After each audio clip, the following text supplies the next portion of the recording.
Okay, let me show you what I'm going to start working on. My buddy Jack brought up the Enterprise. The one he was talking about was the one that would go with the Klingon D7 that I just finished, and that would be this one, which is the 18-inch Enterprise. Very inaccurate kit.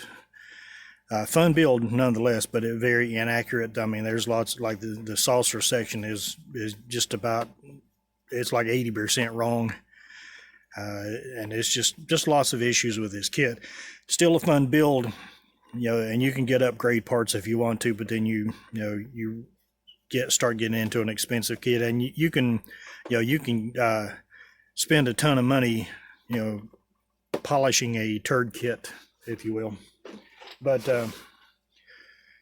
what I'm going to start working on is it's the 22-inch Cutaway Enterprise by AMT, and I will not be doing the Cutaway version, which means more work for me. But all in all, it is more of an accurate rendition of the ship. So like the saucer section is correct. I mean, there's just, it's just, like I say, all in all, more accurate. And I'm not a big stickler on accuracy, but I want things to look close to what they're supposed to. But like I say, I will not be doing all the Cutaway stuff. So I will show you what's in the box, show you the parts. And it's going to get a little noisy, and I'm sorry. To start off with, we will start out with the top section, which it is the Cutaway. Like I say, that's why it's called a Cutaway, and it's split like this so you can have the two, top and bottom section put together, and be able to display the whole ship, or pull this section apart and you would see all the internals. But I intend on doing away with the seam on this, and yeah, it goes right down through the bridge section. But I think I can control the major gap issue and stuff there. One trick I've learned, and I've done this kit before, it's been a long time ago, but if you glue the bridge section together first and get, I think you might have to cut these two alignment tabs off, but once you get the bridge section glued together first, you can pretty much eliminate the seam on that. It's just very, very small seam, and then just start working your way to this end, and then work your way to this end doing the same thing, and you can virtually make that seam disappear. And so we got that, and then here's the bottom section, which is the same way. Now this would be pretty much the same way. Like I say, you work with the sensor dome, but what I've decided I'm going to do is I'm going to get rid of this, and I'm going to probably use the other sensor dome, so I don't have to worry about that. One thing you will lose is some of the detail on these rings, but you just you don't try to do the whole thing at one time, because you'll drive yourself nuts. You get one section looking good, and then you just move on. If you've got to cut the alignment tabs off, then so be it. But if you glue, just small sections at a time and just work your way across, you can virtually eliminate that seam to where you have very minimal work on it. Here is the one nacelle that stays together. This is not the Cutaway nacelle. This one would actually be the Cutaway nacelle. I'll tell you what, I'm going to adjust my camera a little bit. I didn't realize it was aiming toward the sky. But you'd put it together, and it forms a natural nacelle just like that. It doesn't have the pylon on it, but this is the insert that would go in for all the internals, and I'm not going to be able to get it just lined out just right. I don't know. Well, it would help if you turn around the right way. I was trying to put it in backwards. But anyway, that gives you the illusion of what the nacelle would look like. And then, you know, this would go on there if you wanted to display the whole ship at one time, or actually display it whole and not in sections. But then you would be able to remove this to reveal all of that. And I'm not going to use this. I'm not, like I say, I'm not doing any of the cutaway stuff. This is the display stand, and I will be using this, but I think I'm going to change it up. They give you the corresponding part of the display stand to go on there, and you can see how high the ship is off the floor or off the table. What I intend on doing, I think I'm going to cut this out and go inside and create put a block in here, and then be able to raise the ship up and get rid of that, and it'll be on a pole. You know, clean up all this, do away with that gap.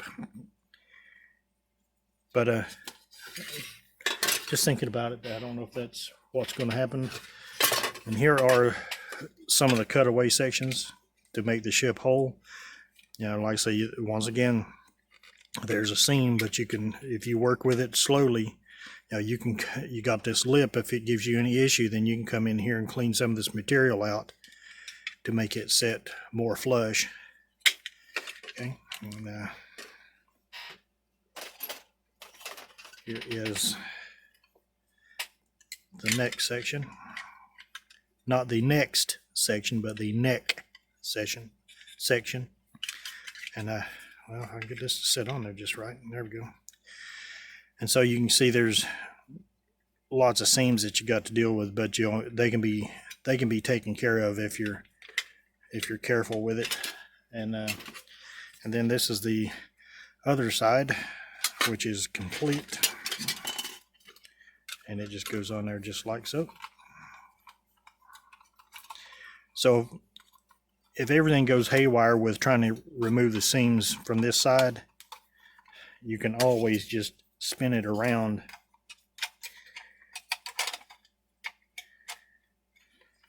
So if everything goes haywire with that and you can't get rid of the seams, then you can always display it that way.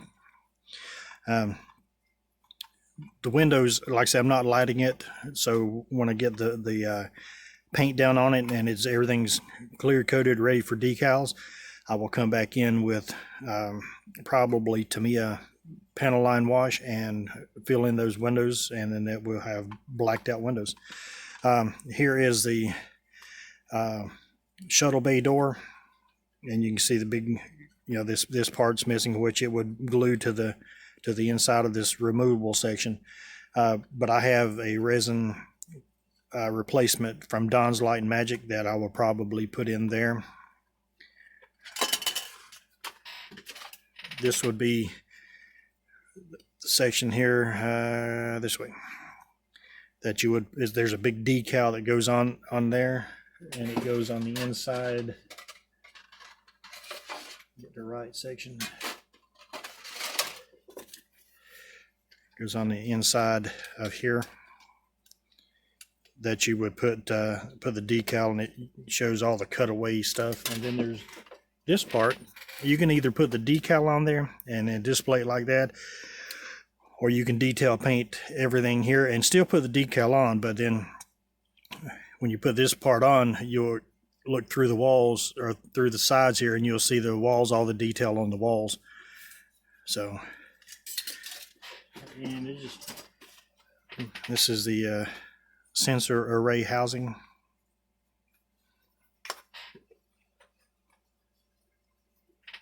Here is a wee bridge.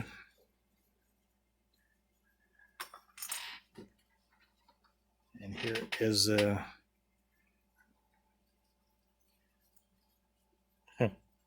yeah, there's the sensor array. Love all that detail, don't you? I've got two options for the sensor array, and I'll set that aside and show you in just a second. and they're just oddball parts here. Let's see. This would be the part for the warp engine, and then you got one nacelle housing because the other nacelle housing, or the end cap, is split in half on that. And I have resin replacements for these, and I'll show you that in a bit. But here is one option that I have that came in this kit. Now, all these parts that I'm going to show you from here on out, I'm about to clean this up, and I'm going to show you my Dawn's Light Magic stuff. But all these extra parts like this and the Dawn's Light Magic stuff, and I've got extra decals and everything, they were bought separately, not by me, but they came in this kit. But they don't come in this kit, if you understand what I'm saying. The person I got this kit from bought all these extra parts, and this more than likely came, I didn't open it up, but I'm pretty sure that's Federation models. Yeah, I'm almost positive that's Federation models thing. But so I'm gonna remove. Oh, and here it gives you 2 packs of clear parts, because you have in each one, and I'm not going to take it out, but in each one you have a solid bizarre dome, and then you have one that's split. Well, since it gives you 2 of them, you got 2 solid domes, and that will help in doing away with the cutaway parts. And I'm going to show you the Dawn's Light Magic stuff really quick. I'm trying not to let this video be long.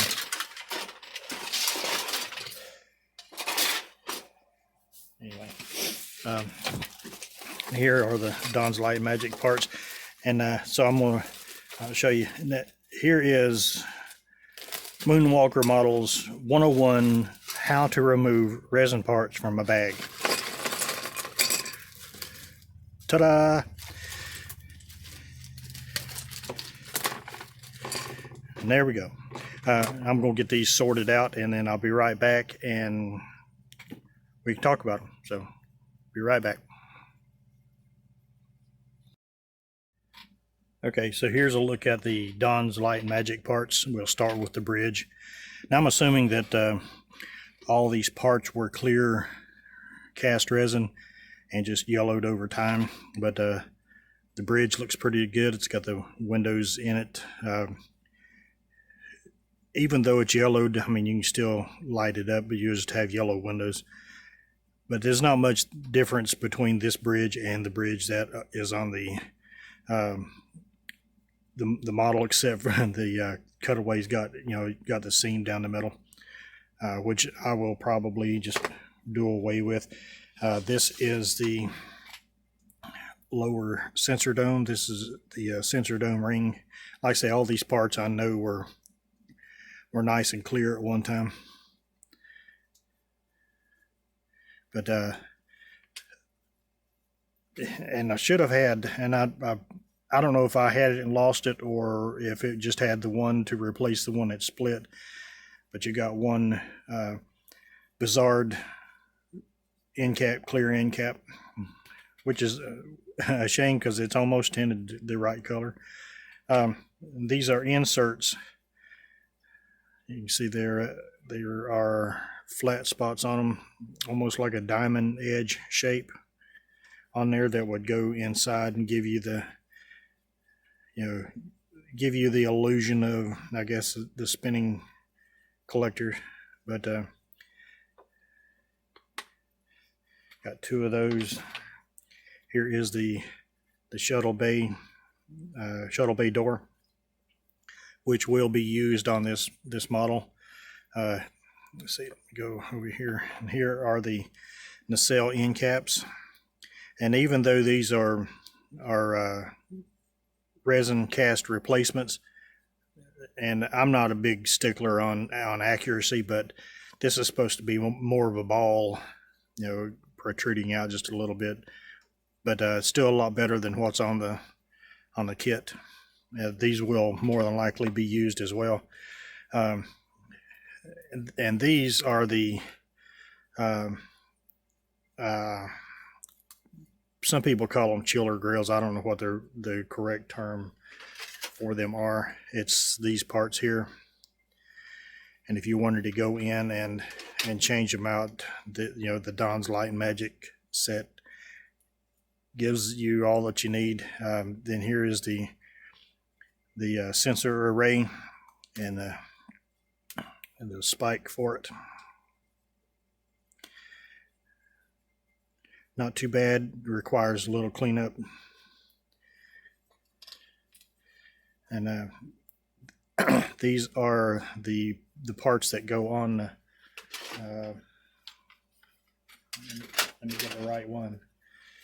It's these parts here that to replace those with. I more than likely will not replace them. These are not as inaccurate as they could be.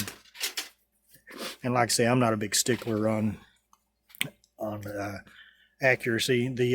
I mean, I like things to have detail and look nice, but to me, screen accuracy is way overrated. This is the impulse deck, and we will be using it because this is the impulse deck that they give you with the kit. So you can tell the world of difference there. And then these parts here are just more of that. There's just two of those. And these go on the, and I'm missing one. Or am I? Yes, I am. I'm missing one. They go on the ends of the nacelles here. And like I say, not that big of a difference. So these won't be used either. There's the one that comes off of there. Like I said, that supposed to be 2 on each engine, and these are what's called the intercoolers, and these are more look better and have a little more detail than what's on the ship.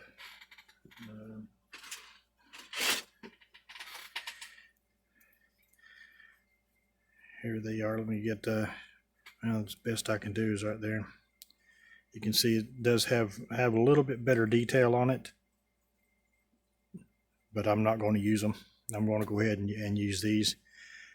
Like I say, if there's a world of difference, like with the impulse deck, I will use it. But so, and for the life of me, I do not have a clue what those are, and I have to look through the instructions. I'm not sure if they will tell me or not. Now here are I didn't get any wiring with this kit. You can either get the boards or you can get the entire deal. I guess the person that I got this from just got the boards, and I got the other. These are for the LEDs that go in the Bizards, because you would have your LEDs in there, and this would be over top of it, and then you have all the flashing and stuff. And I got the other one of these in a drawer over in another section of the shop. But this is your main circuit board. Like I said, I didn't get any of the capacitors or the resistors or anything, the wiring or nothing. So he must, the guy must have just bought a basic board. This will not be used. I'm not going to light this model. So, but that's it on the Don's Light and Magic. Okay, now we're going to look at some decals. I'm not sure. These are decal locations. This is just a diagram that shows you what goes where, and I think that's with another decal sheet that I have here. Here is the Cutaway decal that I was telling you about, which if you get the newer version of this Cutaway model, it will be so much better. You can see these are all yellow. These are trash, actually.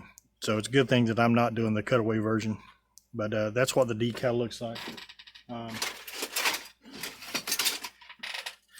It would go right on that part. So, but that's a decal that comes with the kit. This is an aftermarket set of decals here, and I have two of those. This is where these come from. Don't know if these guys are still in business. Pretty much, I don't know anything about them. Never heard of them. Which these decals are kind of yellowed. They're not in real good shape. But I will test them. I got another decal sheet here that may be in better shape, or I will look at the two and see which ones, make that determination of what. And see here again, it's the same, pretty much the same decal sheet that I got over there. So I got two of those, which makes sense because for some reason or other I ended up with two sets of instructions. This is, like I say, these are those decals. I put those aside, and here is this decal sheet come from Don's Light Magic, and it's got a little bit of age on it as well. I'm sure that this came with all the resin upgrade parts and stuff. I'm not 100% sure, so I don't know how old this is. What I'm going to do is this was laser printed. Okay, so I don't know. Some laser print decals, you got to coat them, like put a decal bonder or something on them, and some of them you don't. So I'm not 100% sure, since I don't know the history of the decals. So what I'm going to do is I'm going to cut this logo off the decal sheet and put it in water and see what happens. If it deteriorates, then I know I've got to coat the sheet. And these are pretty much all one decal, so you got to come in and cut off section, cut the decals as close as you can. That way you remove as much carrier film as you can. But this is a really nice looking decal sheet, and like I say, it come with two sets of instructions, so that's a head scratcher. Now this is the book that for the Don's Light and Magic set. If you buy the full-blown electric, the upgrade set and the electronics, you come in here and it shows you step by step of how to do the electronics and stuff. See, here's what the electronic deal looks like here, and so, but that's what came with the electronics. And like I say, I'm going to get started on this. I'm not going to spend all my time on it, because I'm the kind of guy that I can't lock into a long-term build and stay on that long-term build. So but I'll just go ahead and get started on it and update it when I have stuff to update. And all you guys that follow along with me, I appreciate you being there.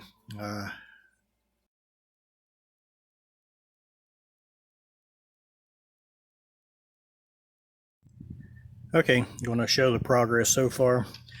I got the halves of the top and bottom saucer together, and I did it just exactly like I said I was going to. I just started at one end here. Actually, take that back. I started in the center and went out on each side. I got the center as close as I could, and then just glued sections at a time. You just put it together and put a little glue on there, get it lined up like you want it, put a piece of tape on it, and walk away. And it has come together pretty good. What I have done, you can barely make it out. The line that you're seeing this is an old school trick, but it is stretched sprue is all that is. Anytime that you have a seam that just like this was, and you can see I got a thicker piece here on the end, you just glue a piece of stretched sprue in that seam, and then when it's all cured and everything, I just knocked that one loose. When it's all cured, you just come back and sand it, and you've got very little filling to do. You see I've done on this end as well. And it looks like it's got there is a little bit of a step here, but that will smooth out once you sand it. So there's the bottom half, and here is the top half. And as you can see, I've already sanded some of it. That seam is pretty much gone there, and all I did was fill in you can see the light as it goes across it. All I did was fill in the little gaps where these things were. And here's what I did underneath to kind of help keep the two halves, instead of having one high and one low or whatever. You just come in and put in a piece of plastic on it to help it. And what I did is I put a clamp on there to keep it nice and level. And then once again, came in with sprue, a piece of stretch sprue, and just filled in the seam. Excuse me. I did a little sanding on the bridge area, on the BC deck, and you can see that right here, no matter what I did, I was going to have an issue right here, because this just would not meet up right. But it's no big deal. You go through here and get all that sanded. So once this cures, where I put the sprue in here, and I'm gonna go back and where I knocked that piece loose, I'm gonna go back and put some glue on that. You just sand it flat. Yeah, I will lose this, but they're supposed to be it had a raised like a nav light there that's not supposed to be there. It's actually supposed to be a window, like a top window or whatever. But yeah, it's looking pretty good on that front so far. And like I say, use this trick. It helps quite a bit, and it's an old school trick. And so here's what the base is going to look like. I'm going to get rid of the two nubs and then fill in that. So this will be just one solid chevron. And the way the base is going to be, the outside edge here is going to be black. The top is going, this part of it is going to be gray, and then it's going to have black outline, and the star is going to be black, and then the rest of it is going to be a dark yellow. That is the plan for the stand. And here's what the secondary hull is looking like. That I added, you can see the seam line there. I added this piece, which was the half of the neck, and then down on this section, because it shows you all the parts of the engineering hull there. And then, as you can see, the seam goes across here. I added this whole back half. Still got some sanding to do. You can see I got a high-low spot there, but for the most part, a little spot right there, but for the most part, it's all nice and smooth. This is nice and smooth. I got to go back in, and I'm either going to put some sprue in that, or just a very little spot putty, which I got to, where that goes down across here, I've got to sand that a little more. But it's coming together. I did took my razor saw, and I want to show you something real quick. Actually, I'll show you in a minute. But I got a new razor saw, and I took that and just chopped off it had half of the shuttle bay door, and I just chopped that off because I got the new shuttle bay that's going to go in here. If I can get it in there. There we go, like that. And this is the unmolested side, if you will. It's not it's the complete section. There was nothing that had to be done there, and just a little bit of glue and clamp, and there's what the shuttle section will look like. Seems like I got a little gap down inside there. I'll figure out what's going on with that, shift it around accordingly, and sand the fan tail and get all that lined out. Now, what I had an issue with is right here. You can see that the neck is uneven right there, and there's a pretty good step on it. I'm going to take a thin piece of styrene and go up the neck. The top part is just fine. So I don't know what the issue was. I clipped the connecting pin down here. It had a little locator pin. I clipped that off, and I still can't get it to line up just right. But we'll get all the spine here glued in correctly, and then I'm going to put glue in this and then clamp the snot out of it. And then I'm going to put that little strip on there. So there's one issue that it's more or less a painting issue, or I should say maybe a hiccup. This thing, you can't put it on, can't put the halves together and then paint and then put this on, because it's got notches right there that fit in just like that, and you can see it's like clamps that hold the deflector dish housing in on both sides. So there's no, once this is together, even, you don't need glue on that, because there's no way to get that out of there, which means that there's also no way to get it back in there. Even the bottom has it clamped in. So what I'm going to have to do is I'm going to have to paint this. I'm going to paint it the copper color, but I'm going to mark it where these are, and then when reason for marking this, after I get it painted, then I will mask everything off except behind these pieces, and that way when I need to take the masking tape off, I can just peel the tape off and we are good to go. And I don't have to worry about trying to pull the tape out from behind that and all that. So but we got that, and you guys that are planning to build this, I'm showing you all these things that I'm doing, to help you with your build. On your pylons, these things right here, this is your friend. And what I did was I super glued a piece of the popsicle stick in there, because this was really flimsy. I mean, it would flop back and forth. Hold it here and you could work it like this and it would flop back and forth, and I mean, it just went every different direction. But you put that popsicle stick in there, and it is just thick enough that when these two pieces go together, I say when these two pieces go together, there we go, it actually is in contact with the other side.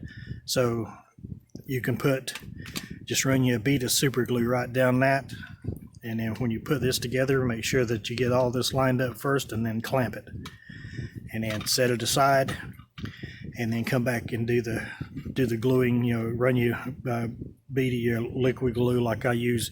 It's in a Tamiya bottle, but I use MEK, and I'll show you real quick what I'm talking about.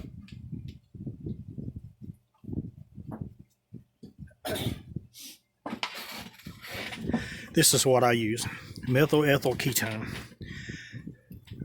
So when I ran out of the Tamiya thin, it has been filled with this, and you can see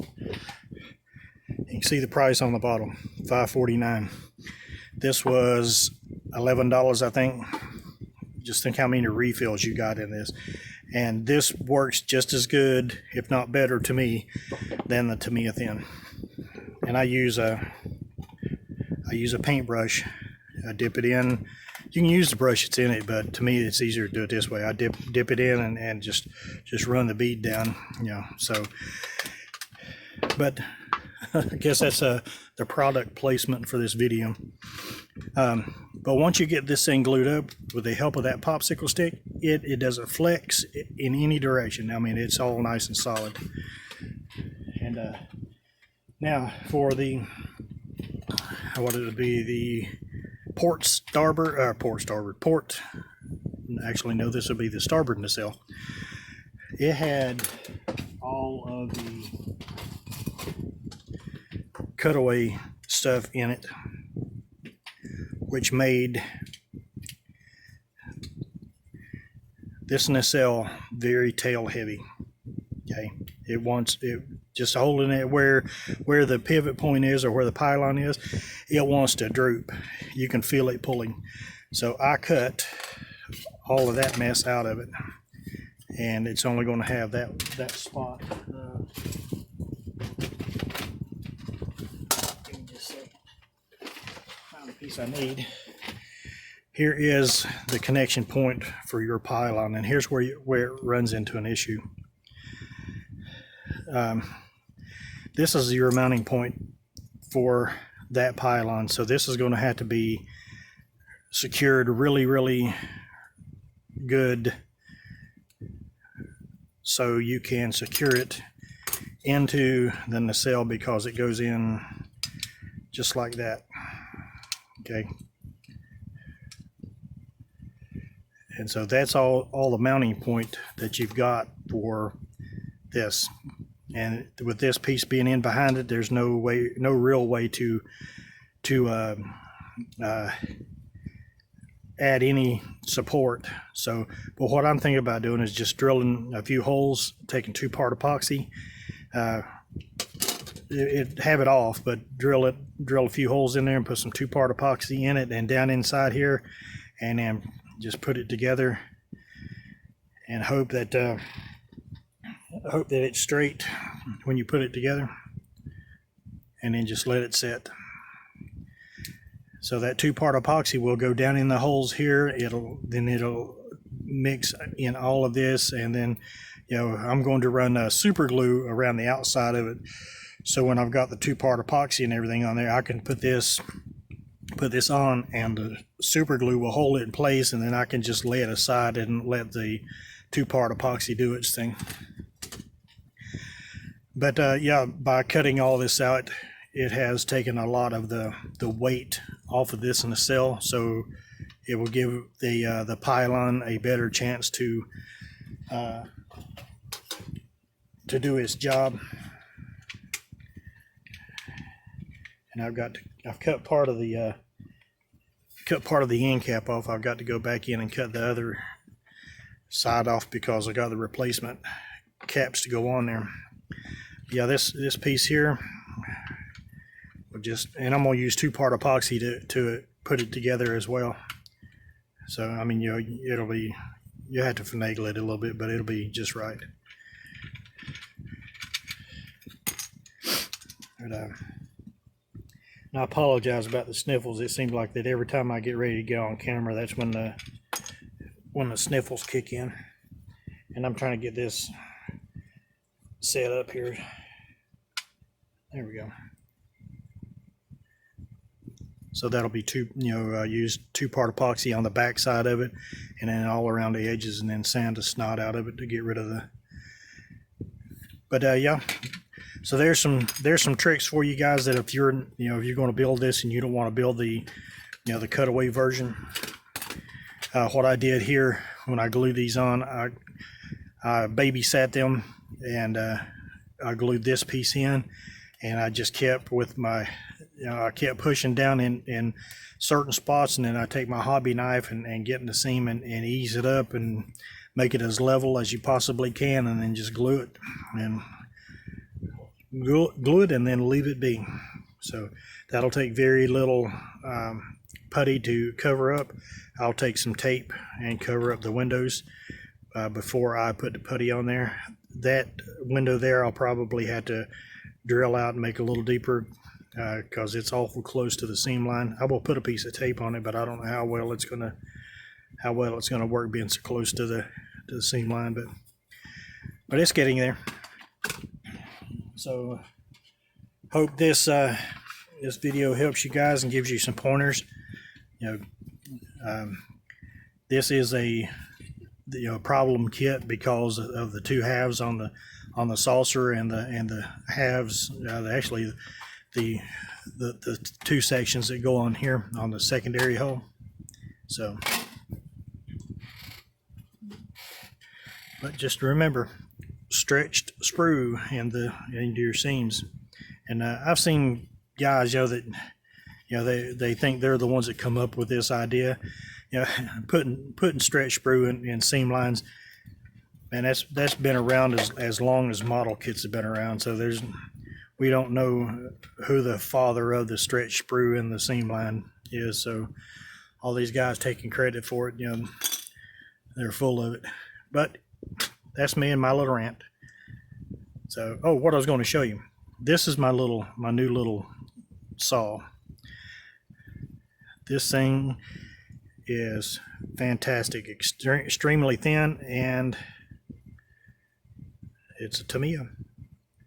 You get 2 blades. You get this handle and 2 blades. You get that blade and this blade. And I had an extra handle, so I just put it in. You can put it in a standard X-Acto handle. But yeah, I got mine from Amazon. They were like $10. I was going on there to find another X-Acto saw set.